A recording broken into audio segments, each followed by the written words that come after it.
First இந்த மாதிரி எல்லாம் நடக்கும்னு தெரிஞ்சிருந்தா நான் இந்த புக்கிங்கில் எடுத்துருக்கவே மாட்டேன். Worst client I had seen ever. அப்படி என்னதான் பண்ணியிருப்பாங்க இவங்கன்னு பார்க்கலாம் வாங்க. ஃபர்ஸ்ட் இவங்க பிரைடல் புக்கிங் தான் கேட்டிருந்தாங்க. போன உடனே ஃபர்ஸ்ட் அவங்க கிட்ட டிசைனை டிஸ்கஸ் பண்ணி ஒர்க்கை ஸ்டார்ட் பண்ணிட்டேன். இதுதான் அவங்க செலக்ட் பண்ண டிசைனு. இவங்க பிரைடு கிடையாது, இவங்க பிரைடோட சிஸ்டர். பிரைடோட 2 சிஸ்டருக்கும் இதே மாதிரி தான் அவங்க கேட்டாங்க, ஃபுல் ஹேண்டாக வேணும்னு சொல்லி. 2 சிஸ்டருக்கும் ஃபுல் ஹேண்டாக கம்ப்ளீட் பண்ணிட்டேன். இதில் என்ன நடந்துச்சுன்னு தானே நீங்கள் கேட்குறீங்க இப்போது. அங்கே தாங்க எனக்கு ஒரு பெரிய ஷாக்கு. அவங்க பிரைடல் பேக்கேஜ் புக் பண்ணியிருக்காங்க இல்லையா, ஸோ அதுலேயே எல்லாமே இன்க்ளூடடுன்னு நினச்சிட்டு அவங்க அது மட்டும் தான் பே பண்ணாங்க. ப்ளஸ் ட்ராவலிங் சார்ஜஸ் கூட எனக்கு கொடுக்கல. பிரைடோட 2 சிஸ்டருக்குமே ஃபுல் ஹேண்டாக தான் போட்டு விட்டுருக்கேன், ஃப்ரண்ட் அண்ட் பேக்கு. ப்ளஸ் பிரைடோட லெக்குக்குமே தான் போட்டேன். அந்த பிக்சர்ஸ் ஆட் பண்ணலை நான்.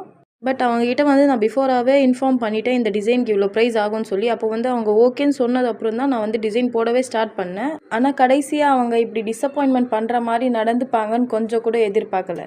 நியூ ஆர்டிஸ்ட்டுக்கு இது ஒரு மெசேஜாக இருக்கட்டும்னு தான் நான் இந்த வீடியோவே மேக் பண்ணி போட்டிருக்கேன். எப்போவுமே நல்ல கிளைண்ட்ஸாகவே கிடைக்க மாட்டாங்க. எல்லா ஃபீல்டுலேயும் அப்ஸ் அண்ட் டவுன்ஸ் இருக்கும். இந்த மாதிரி ஸ்கேமர்ஸ் கிட்ட பார்த்து இருந்துக்குங்க.